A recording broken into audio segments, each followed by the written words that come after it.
Hello, people of the internet, and welcome to another video here on Pez of the Mind. This is SlamTube, the monthly, or sometimes more than monthly show where we talk about WWE pay-per-views. Joining me, as always, is Chriz the Mole. Hello. And returning from a very long hiatus from this Pez channel is Marcus Shadow. What's up? So, Only he's been packaged with a dancing gimmick. oh.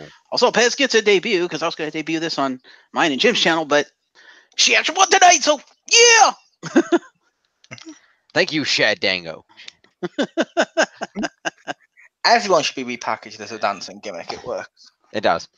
Anyway, tonight was TLC, that's Tables, Ladders, and Chairs, oh my, 2018, so we're going to talk about it. Boo, no stairs. Yeah, there were no stairs. Stairs got shafted against. It's not TLCS. 1 year is tables, ladders, and chairs and stairs. It was. That's the joke.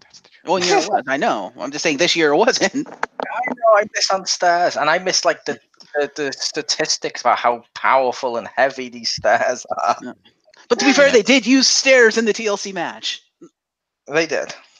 They didn't pick them up because, well, I'm not going to say why, but you know why. They didn't pick them up, but they used them.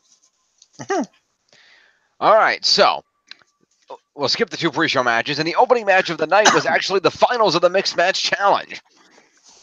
Really? It was. I guess it's odd. It was a one-on-one match between the Fabulous Truth. I mean, 2-on-2. It's our 2-on-2 tag match between the Fabulous Truth, Carmella, and R-Truth against Mahalisha. Which is Alicia Fox and the modern-day Maharaja, Jinder Mahal. With the Singh brothers, and the Fabulous Truth won that match via submission. Nice. I will say, with Jinder Mahal, as I mentioned before now, I liked him as a heel. He was a good heel character. Yeah. It was just unfortunate they kept giving him the same ending every week, because then people get sick of it. Yeah.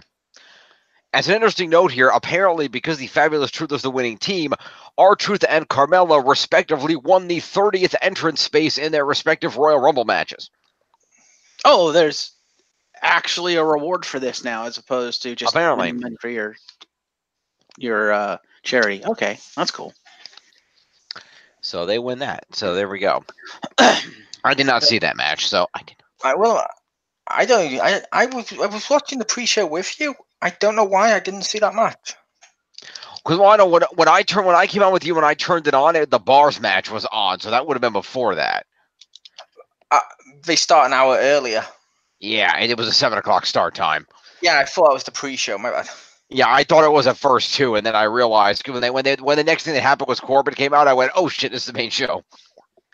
But anyway, the second match of the night was a triple threat tag team match for the SmackDown Tag Team titles, featuring the Bar defending against both the New Day and the Usos. Okay.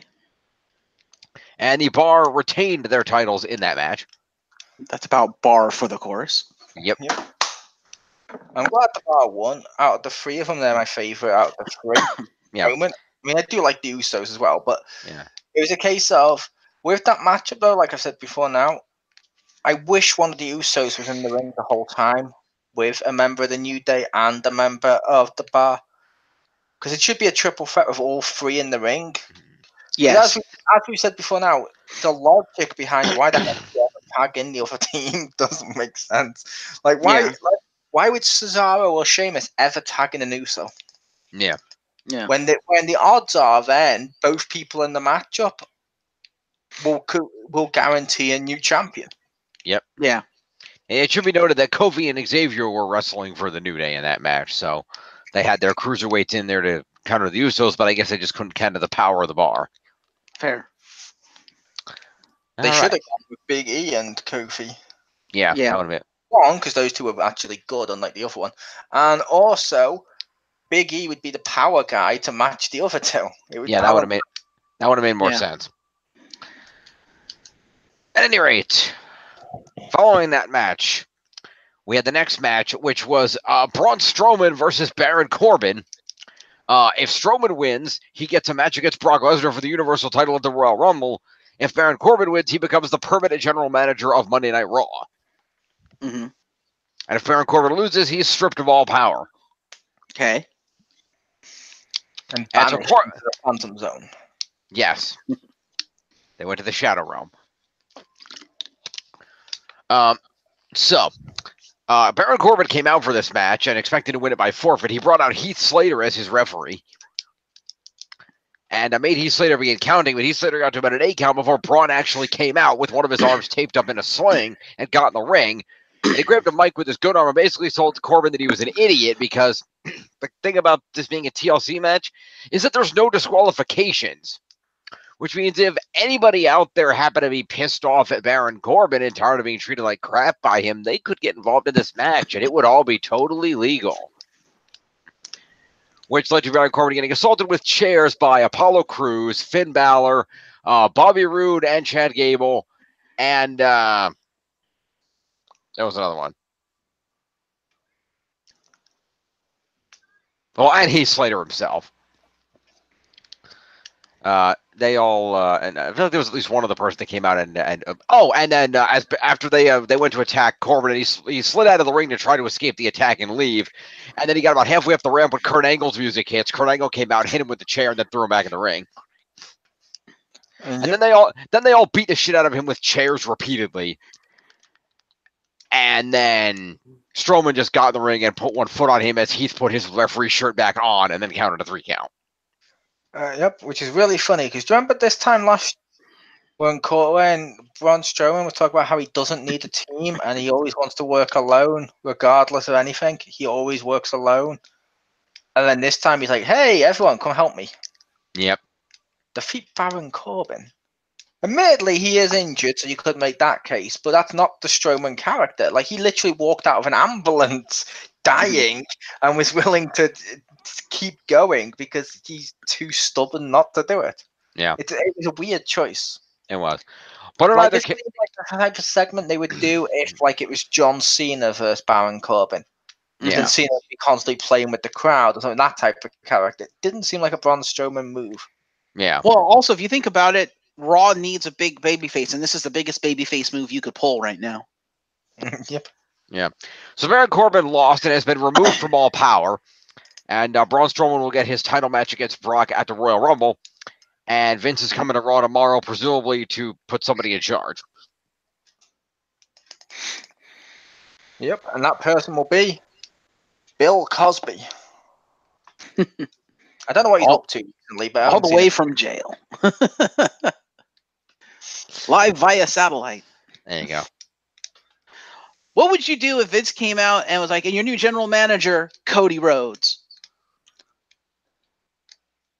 That would be surprising. Bring back Donald Trump. At least he made Raw have no commercials. Yeah. And when we got a segment, like the commentators going, I really enjoy this chicken that you never see us eat. It's so delicious and irresistible. That's why we're not touching it. Let me take a sip of one of my clearly unopened Mountain Dews. Yep. And then threw it at Vince while screaming, "Give the devil his due." Yeah. Like, they should have done that. They should have done that. But no, I don't even know what the hell they're gonna do with that. I mean, I assume he might put Kurt Angle back in charge based on this. He might. Honestly, I wouldn't be surprised if he turned, given that she was given a position of power shortly before this, I wouldn't be surprised if he made Alexa Bliss the GM. Could do. She's already in charge of the women's division. Might as well have her run the whole damn thing. But is she still in charge of the women's division if Baron Corbin's been stripped of power? Well, that's the question. We'll have to find out. Yep. To be fair, she is meant to be getting back to ring because she's been training in NXT Performance Center and stuff recently. Okay, that's good. Fair enough. Well, somebody will be in charge tomorrow night on Raw. We'll find out who. Following up this match, we had Natalya taking on Ruby Riott in a tables match with Liv Morgan and Sarah Logan at ringside. Right, of course. And of course, Ruby brought her table that had Jim the Anvil Neidhart on it that she was going to put Natty through. And there was a dramatic moment where she knocked the table over, and the Neidhart table did hit Natty in the back of the head and knocked her down for a little while. But by the end of the match, Natty had pulled out another table from under the ring that had Ruby Riott on it, and then put her through it. Okay. This was enjoyable, but I'll admit the drawings of them on the tables was a little cheesy, but it works. I liked stuff like that. Like back in the old days, like early 90s, whenever Undertaker used to make a casket for people, he used to make custom ones with like their face on it and stuff. I like stuff like that. Yeah, And the matchup was fun. It was good. it was. And And bring on WWE 2K20 where we can make customizable table. That There would you be go. awesome. I'm Yeah, gonna pull out a mustache table. yeah. Yeah, Natty did a good job because she pulled that table out, and then she pulled out her father's jacket and put it on, and it was good. It was good. Then CM Punk came out, beat her up, and poured her dad's ashes all over her. Ha! Wow. He's done it before. Yes, he has. That's why I said wow reference. Yeah. Indeed. Yeah. It's not out of character. No, not at all. So following this match, there was a singles match between Finn Balor and Drew McIntyre. Okay then. Finn Balor won that match. Yeah, but as I mentioned to Jim, was completely stupid. Was this Not the the Night of match. Faces? Not the I match. did. Oh, the thing I said to Jim was stupid was the fact Drew McIntyre didn't come out when Finn Balor was at ringside. Really? Earlier, 2 segments ago, when Finn Balor was at ringside against Baron Corbin, Drew McIntyre and Lashley did not come out at all. And you're like, surely some of the heels that he's helped would want to keep him in power. You would think. You'd think. Well, Lashley was in no condition to do so because Elias beat him up in a guitar hanging from atop the ring ladder match on the pre-show. Fair enough. But I don't know where the hell Drew McIntyre was. Not giving a shit. Apparently. Well, anyway, he gave a shit in this match because he might not have come out to get revenge on Finn Balor, but Dolph Ziggler did come out to get revenge on him. And Okay then. And proceeded to interfere in the match and cost Drew McIntyre said match. I've got to say, Drew McIntyre needs to go higher on the card, in my opinion. He's probably the best heel they've got, the best heel wrestler they've got on Raw at the moment. He should be main eventing. The problem is, obviously, Brock, because Brock being a heel, Brock is he's a draw. He's an attraction. People like Brock. But it's a case of, I'd like to see Drew McIntyre in like the top heel spot once Brock disappears again. Mm-hmm. I can see that. Yep. But yeah, so Finn Balor gets a victory. Yep. Finn Balor had to get help from Dolph Ziggler. Let's just say this out loud. Let's say this sentence out loud and see if it makes sense. Yep. Former Universal Champion Finn Balor had help from former Intercontinental Champion Dolph Ziggler to defeat his bodyguard? Former NXT champion Drew McIntyre. Yeah. May I point out, former multi-time world champion Dolph Ziggler. He was. He was. It's still Dolph Ziggler. It is. True. Now, because I didn't see this, I didn't come until later. Did the way they booked the match, did it seem like Finn needed his help, or was it like the match later on where that's just kind of what happened? I'd say Drew was dominating a bit. Yeah. That's fair. Yeah, pretty good control. I could see that. Okay, fair. Yeah. That fits with the booking of Finn. Yeah. So, we followed up this match with Rey Mysterio taking on Randy Orton in a chairs match. I liked this match. It wasn't as good as I hoped it would be, but it was still good. Fair. Well, it's two old men beating the crap out of each other. How good did you expect it to be? To be fair, Randy Orton in the last 5 months has put on some good matches. Like him versus Jeff was good and stuff like that. Fair. And Rey Mysterio has put on some great matches. Fair. Like when I went to see him live when he was against Zach Gibson, who's now in the NXT UK. But when he was in 5-Star Wrestling. Ha, nice. Fair. So who wins this match? Rey Mysterio. This is the Night of Faces. What the hell? This was from the bar. This is the Night of Faces. This was the point. Not quite. We'll get there. This is the not quite. Ray doesn't have a face. He's wearing a mask. Clearly. In fact, I believe Rey Mysterio is Spanish for no face.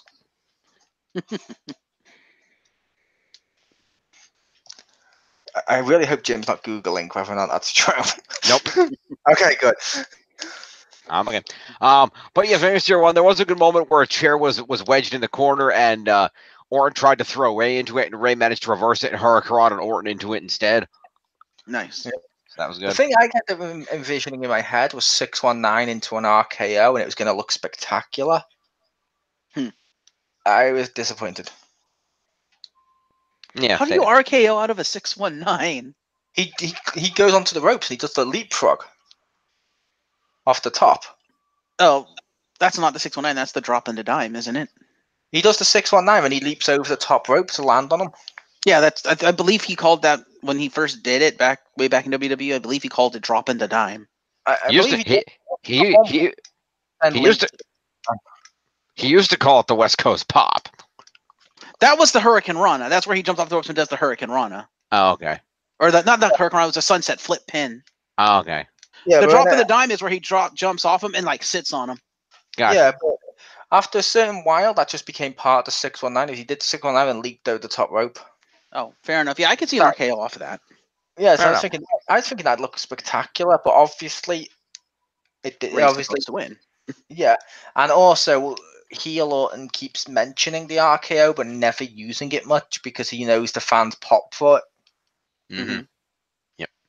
Which is good for Randy because Randy's also mentioned how much it fucking hurts when he does it. Yeah, I mean he damaged his arm just from the taunt alone. Yep, it's true. It is true. That's a sad fact. He injured himself pounding. That's why he doesn't do that taunt anymore. Yep. Well, we followed up that match with the Raw Women's Championship match of Ronda Rousey taking on Nia Jax with Tamina in her corner. Okay. And Ronda Rousey was successful when she managed to tap Nia out with an armbar. I'm just going to call this what it was. It was pretty much a squash of Nia. Kind of, yeah. Sounds like it. And it worked. I don't mind. One, Nia should be punished for breaking Becky's nose. Mm-hmm. And two, Ronda's fucking awesome. Yeah. Yeah, Ronda's one of those competitors that you can have her squash someone. It doesn't matter the size. It doesn't matter the look or anything. It comes across as legitimate because she's just that good. Yep. That's not true. At WrestleMania last year, she squashed a little unknown wrestler by the name of Triple H. And rumor is this year's WrestleMania, he won't even make the card. The two things are connected, but yeah. Actually, I would go out. I would point out Triple H went out of his way to make sure that he didn't get squashed. He put his wife in there to get squashed. If you actually watch that match, he went out of his way to take almost literally nothing from Ronda so he looked strong. He did, but there was parts where she was like beating the shit out of him in the corner, just pounding him. Yeah, but every time she actually tried to do a move on him, he got out of it because it's Triple H and he had to look good. Yep. Well, yeah, but realize he only had to look good because the very first time he was ever in the ring with her, she lifted him up and put him through a table. Yep. Which was cool. But yeah, like I said, I like Ronda. I've got a few Ronda shirts. Like one of them I was going to take with us when we went to Florida gym, but I didn't have enough room, which was the baddest on the planet t-shirt. Nice. You know, well, I was actually at the store. I was looking at Pops the other day, and they had the Ronda Rousey Pop. It was cool. Nice. I almost didn't buy the baddest on the planet t-shirt. Why's that?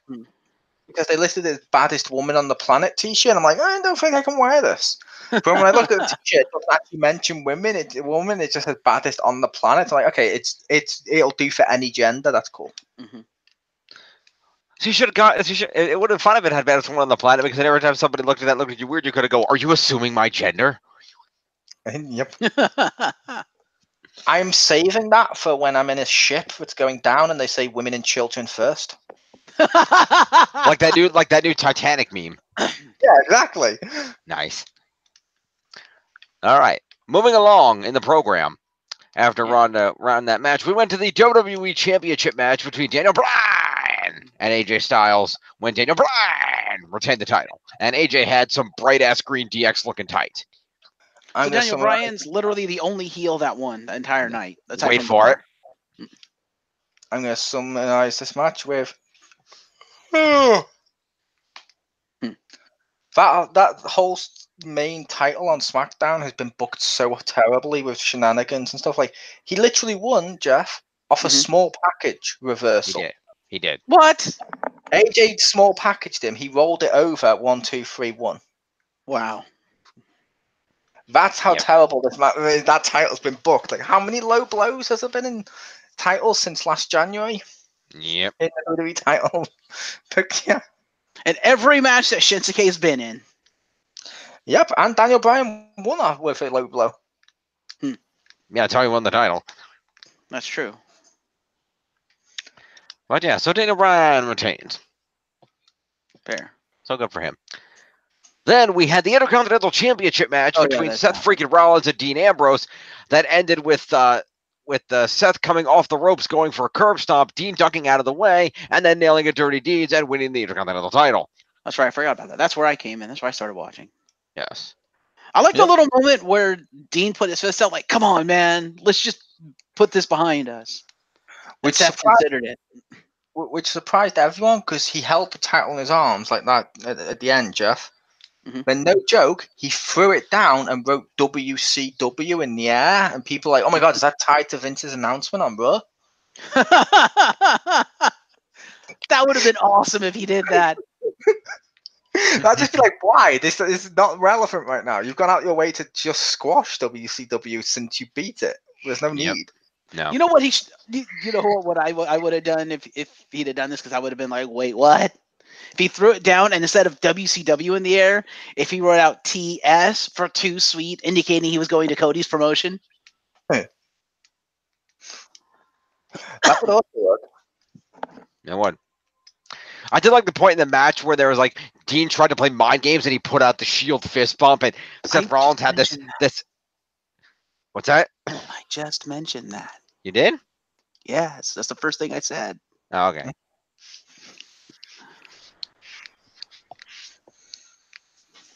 Well, I did like that. Yes, it was a great moment. He's like, come on, man, let's just bury the hatchet here. And Seth actually considered it. It was like, no, fuck you. And punched him. Super kick. Yep. Well, he punched him first and then super kicked him. I don't like Dean Ambrose's new look with that jacket. I appreciate it's different and it works. But like when he came out on Raw with the gas masks and stuff like that and they lit up, he looked like Bane, and I don't like that. I'm like, I don't want Dean Ambrose as Bane. Right? Yeah. Yeah, I did finally see that jacket, Jim. Yes, you're right. He does look like Bane with that jacket on. Yeah. Although one could also make an argument that it kind of looks like a Wolverine jacket too. Actually, I was going to say without the gas mask, he actually kind of looks like the Vulture from Spider-Man Homecoming, because Michael Keaton wore a similar jacket. He had a slightly poofier collar, of course, because the Vulture, but it was basically the same jacket. Yep. That's true.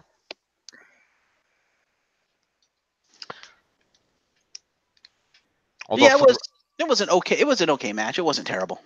It was. Yeah, I like this match. And as I mentioned to Jim, it was fun seeing the reversal of this feud. Because I got sick of this feud when it was face versus heel the other way around. Yeah. So turning around has suddenly made it freshish again. It was great. I say freshish again because they didn't. It's not been written as well as this feud or storyline could have been done so far. Like, I don't think they've had the best writing behind it. Yeah. Well, Raw just doesn't have the best writing, period. Yeah, but some of the storylines on Raw have been good.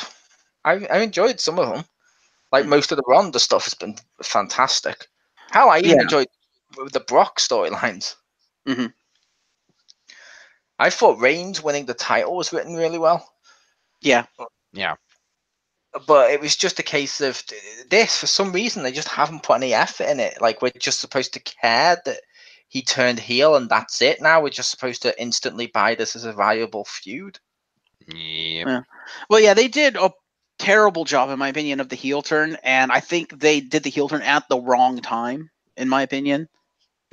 They shouldn't have done it, but they did it. And then they had to go with it.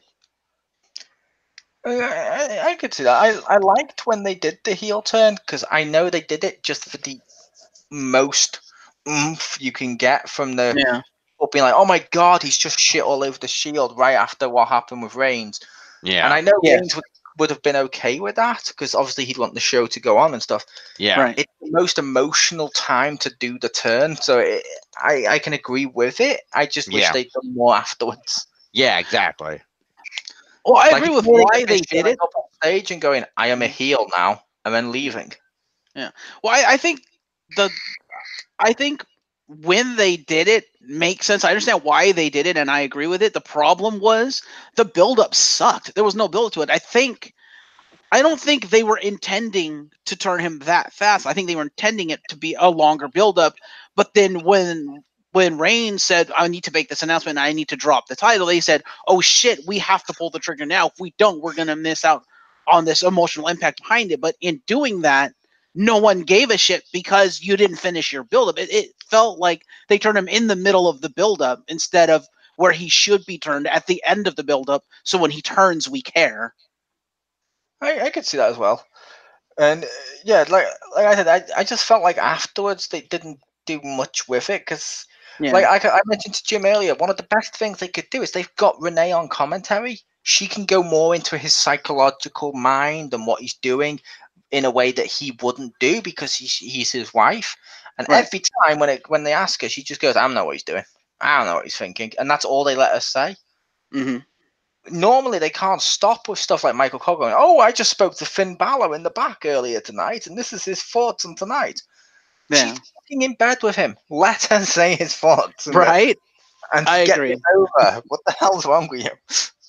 It's the only use her time for it what makes sense too. use her for what she's supposed to be there for as a commentator, to get the talent over. Yeah. Yeah, and like I said, and it makes sense logically. Like if she's playing it more like she's nervous, like she doesn't quite recognize the man or whatever, it works and it progresses the storyline. But where we have it currently, they just constantly keep cutting her off. On the one time, this actually makes sense. Yeah. Yep. Like when you had stuff like Michael Cole go, "Oh, I just spoke to John Cena in the back." You're like, John Cena doesn't give a shit about you. No. Yeah. But it happened anyway, and it was fun to see him win the belt. And I loved his completely emotionless look when he won it, holding it down and just not caring. I'm like, that's cool. I do have to say though, and I think I mentioned this to Jim earlier when the feud began, I hope they actually do something with him and the belt this time, because the last time he was the IC champ, the reason they took it off him is because he did fuck all with it. Nothing ever happened. He just sat there holding it. I want him to actually do something with it. Otherwise, it's just going to be a waste again of both the belt and Dean Ambrose. I assume he's going to continue his feud with Seth, beat him. Then he's probably going to beat the crap out of Finn Balor because everyone beats Finn Balor, and then he'll probably lose to Elias or something. If it happens in that exact order, I'm going to be amazed. I think it should happen in that exact order. I think it's going to be in that order, except I think Dolph is going to get in there somewhere because Dolph always has to compete for the mid-card title. He does. That's true. The rumors are WrestleMania this year, they're thinking about making it Dolph Ziggler versus Brock Lesnar. That's why he's had the face turn and stuff recently. Sure. Dolph's going to win the Royal Rumble of face. Oh, fuck. Oh, that's good. That's not going to happen. No, it's not. Okay. And our main event for the evening, the SmackDown Women's Championship Triple Threat TLC match. The Man, Becky Lynch, defending against Charlotte Flair and Asuka. This was a damn good match. It was. I like this match. It was excellent. I can see that. I'll admit, personally, I didn't enjoy this match. The ending was kind of okay. The ending was kind of cool with Ronda and stuff. I don't like it when that happens with a face. I feel it hurts a face. Mm-hmm. But I felt like, and I don't mean any disrespect to her, I feel like Asuka brought the match down. Okay. Because Charlotte versus Becky, last woman standing, was like 10 times better than this match. Mm-hmm. And this one got brought down by the fact they added a third person that didn't need to be there. Except she did, because they needed to get the belt off Becky. Yeah, they need to get the belt off of Becky, but they could have done it another way, if that makes sense. Like, she could have lost on a SmackDown and still continued this match. I suppose, but they wanted the weight of the belt behind it, right? Yeah, they did. I just mean, the feud didn't seem like it needed Asuka there. The feud Charlotte versus Becky is great. It just seems like Asuka's like an added element that didn't need to be there. Right. And I would say she did. I don't know if it needed to be Asuka, but there needed to be a third element because number one, they wanted the weight behind the feud, and the weight, you have the great weight of just these two friends just beating each other up. But number one, what they're fighting for is that belt. That's what started the whole feud. That's why they fight, is to see who's the best and to get that belt to prove they're the best. Number two, just having it be for the title brings more gravitas and impact to the match itself because it's a title match. Number three, they needed to get the belt off Becky because of the other feud going forward, the whole Ronda thing. And number four, WWE wanted it to be the main event. No offense to the ladies, but Becky Lynch versus Charlotte is not headlining a pay-per-view without that belt on the line. It's just not. Number 6, in case anybody hasn't picked up on that, by the way, that's Asuka's first main card title win in WWE. I'm not complaining that Asuka won the title. I'm saying if Asuka won the title, it should have been in a feud that's relevant to Asuka. Mm-hmm. I could She's agree not with that. relevant in this one. Like AJ Styles, I like AJ Styles when he won the title and he was against Kevin Owens. It meant nothing because Kevin Owens v Shane overlapped it, and he just became an afterthought. Like Asuka right now is going to be an afterthought in Becky versus Charlotte. Right. I can understand that point of view, and unfortunately, that has to happen for certain storylines. And unfortunately, she was just a victim of storyline circumstance. Even though she's the one that comes out of it as the champ, which is great, I could totally understand where you're going. Of it would have been better if it was a feud designed for her to get the title. Yeah, like with her as one of the main characters. But I'm also of the opinion I'm happy that she won, and if this is how she wins, I'm okay with it. See, I can understand why people would be. I just worry if she's going to be an afterthought with it. It means she probably won't get many more title runs. Right, you're afraid she's just going to be that transitional champion just to get the belt off of Becky. She's going to be Jack Swagger. Yeah, maybe. I mean, to be fair, Jack Swagger is awesome. He is. He was also at that 5-star wrestling event, and he was fucking fantastic. As Jake Hager. We, the people. As what's his name? Jake Hager. Okay. I think it was Jake Hager. Yep, it's Jake Hager. And it was amazing because the storyline they did then with, which was cool, was at the time it was Zach Gibson, who was heel, constantly talking about how he hates all these Yanks coming over to our country and getting their own music, like Rey Mysterio and stuff like that. And he's like, when it should be a UK chairperson who's in charge of the UK belt. And he was targeting all the big names like RVD, Rey Mysterio and stuff in it, and obviously John Morrison, who was champion and stuff, which then makes him, I don't know what you'd call it, but then it makes him a great heel, if that makes sense, because you can see why he's saying this, but you don't want him to. And then you had Jack Swagger come along as Jake Hager and talk about how US wrestling was the best and how he completely just thinks UK wrestling means nothing. We had these two heels just collide in a feud, and it was a great feud. I loved seeing that feud. The payoff for it wasn't that good, but the feud was a great idea for how it's structured. But nice. Yeah, it sounds like a great concept.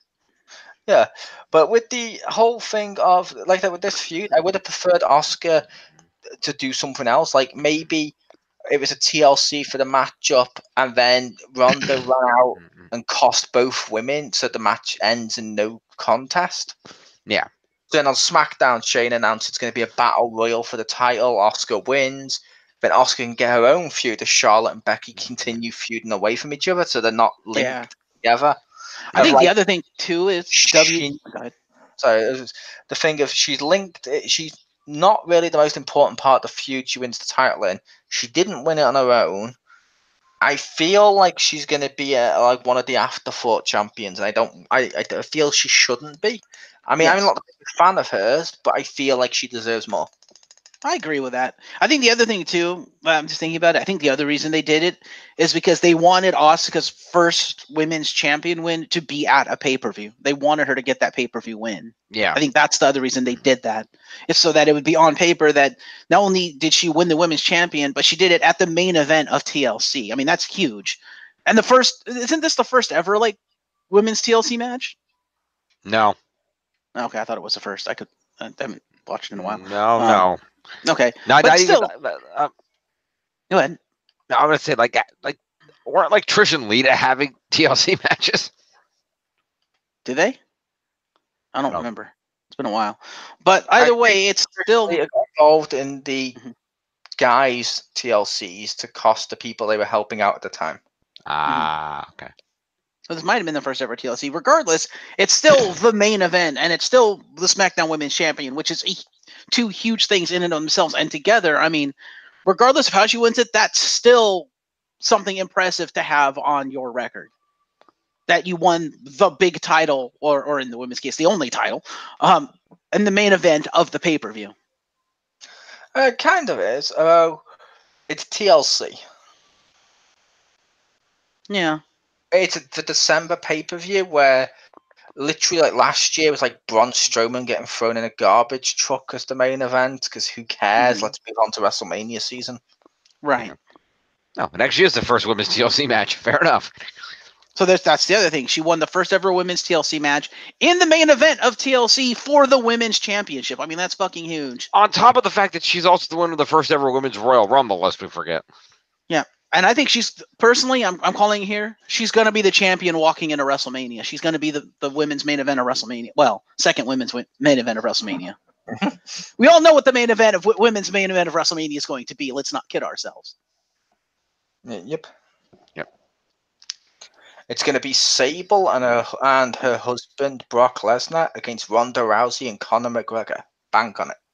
That would be awesome. I would pay to see that. Holy shit. I think Conor McGregor's team's going to win. Yeah. I would concur, yes. I don't know whether or not he's as good as Brock fighting-wise. Brock's probably a little better. However, Sable can't touch Ronda. Well, Sable's probably not even in shape, so yeah. Yeah. Make it happen, WWE. Book that. There you go. But no, that happened, which was interesting. That's our TLC, folks. Unless I'm wrong with where he might have been injured or something. Mm-hmm. Where's Miz? On SmackDown. This was a joint pay-per-view. I don't think he had a feud, did he? Yeah, he's not in a feud right now. His storyline right now is I'm 2/3 best in the world. Shane is 1/3. So I'm basically making Shane's life a living hell. I know that feud, but you'd think they'd continue it in this, like at least show a backstage segment of it. Yeah, I could see a backstage segment. Yeah, I don't think they had time for a match, but yeah, I could see it back. Was he on the pre-show? Do we know? Not that I know of. Okay, then I don't know. Maybe they just chose not to. Maybe they're like, we don't have time to even do a segment, which is also a possibility.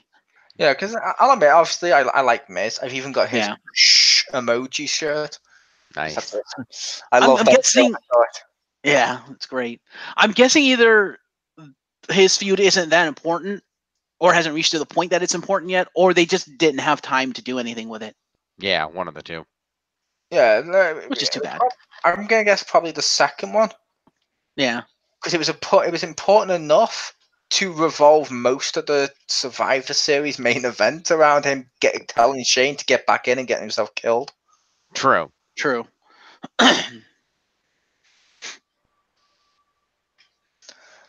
But that was TLC. That was TLC. So sounded like it was not a terrible pay-per-view.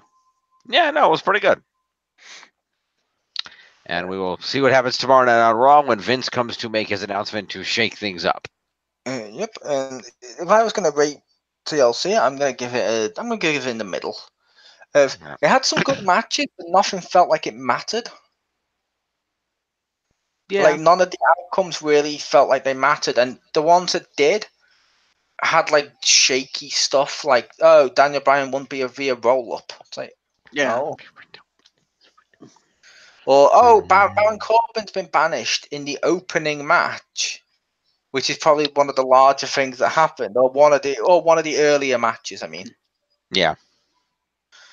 like it just felt like the pay-per-view was like, I don't know what to call it, but you know, like when you watch anime and you get filler. Yeah.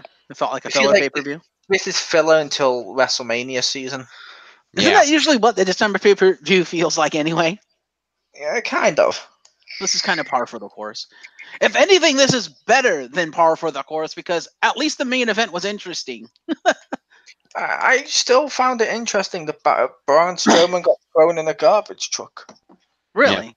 And I was more interested in that because the Shield were reuniting. It was just unfortunate events around it of why they had to get Kurt Angle.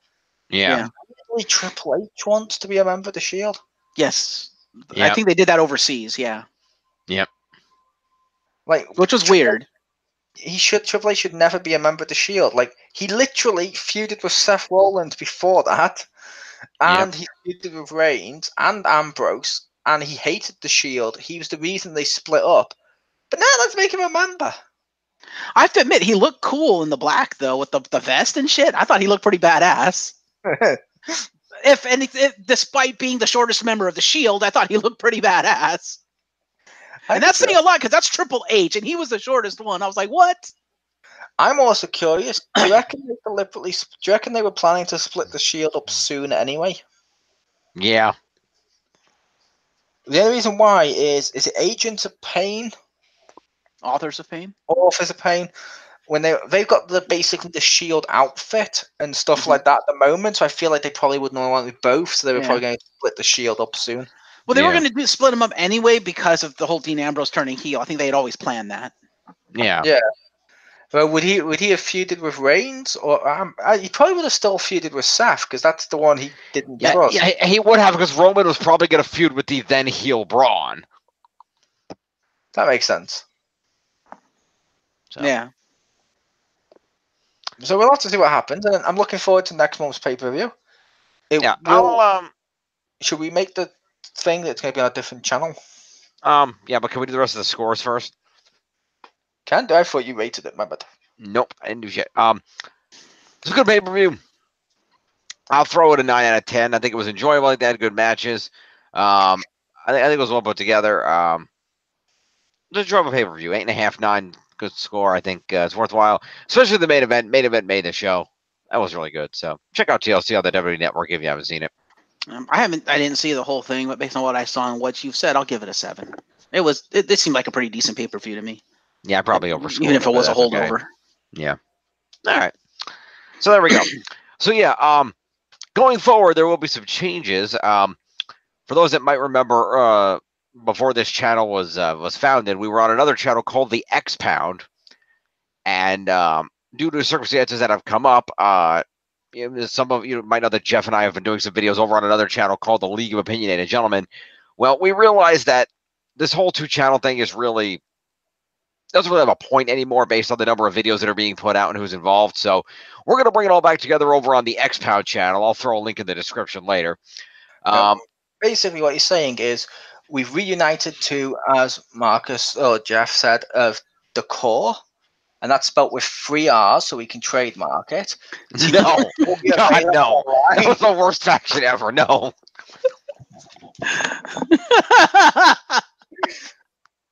I was helping. For 2 reasons. Number 1, it was a horrible faction. Number 2, we don't have QJ here to be Zeke Jackson. Ouch. He wasn't a member of the core. If anyone's going to be the Zeke Jackson from the core, it would be Richter. That's fair. I will give you that. But yes, we'll be reuniting the core 3 of us that founded the X Pound over there. We'll still have the independent channels too, so we'll be doing stuff across channel. Yeah, so we'll be Trinity. Bam. Okay. So we'll see if one listener is excited about this. I know. We do actually have 1 viewer right now. Yep. Hi, nice. Secret viewer. Yep. Now, for those who have been following the league, you know, we've kind of stopped doing the fucking. You stopped doing the fucking. What the hell are you guys doing over there? No, but we stopped doing the Was Jim the little spoon? He looks like a little spoon. no comment. The other excuse Marcus Shadow is fantasies get out of control because he's never been able to start the fucking. Ouch. It's not But who no, starts it, it's who finishes it. Thank you, Mo. But yeah, we stopped doing the weekly scoring for our fantasy league, and that's because we've never been able to catch up. I do have to give credit to Jim and Tiff over there for attempting to catch up and doing a much better job than I. So I will take the majority of the blame for that. But we do plan to come back for the next season, which is starting immediately. So we're going to have to figure out what the hell we're going to do. We'll probably start it on the league and then probably move it over to the X Pound when we do the switch over in January. And that is when the X Pound will come back in January of 2019. Yep. Stay tuned. The new season does start tomorrow. That's starting with Raw. I'm going to try to schedule a video on Thursday since we're not scoring this pay-per-view. We can run a draft and catch up and whatever else we need to do video Thursday and then score regularly on Saturday. Yeah, we're going to figure. I don't know if there's going to be much of a draft since we never finished this season. If anything, we're just going to have to edit rosters to get rid of people who are no longer there and shift shows and all that shit and add new people. What you're saying is you're not having a draft this year, you're having a superstar shakeup. Exactly. Yes. Thank you, Mo. Exactly. Precisely. All right, so we will see you all for that. Stay tuned to this channel, the League, and the X Pound, and all the channels. And the Gaming Zone, because Mole's video game stuff will still be on there. Gaming Zone this weekend, Smash Brothers reviews. Yep, that'll be the holy trinity of the Pound. That's 4 channels. No, Gaming Zone, the League, and the Pound. What's the 4th channel? This one, Pez, you fucking idiot. This one was only going to be kept for uploading videos if the X Pound goes down when we. Yeah, this will still be here, but nothing's going to be uploaded on it. Everything's going to be moved over to the Pound. Okay, fair enough. Well, we'll see you for all that, folks. Peace.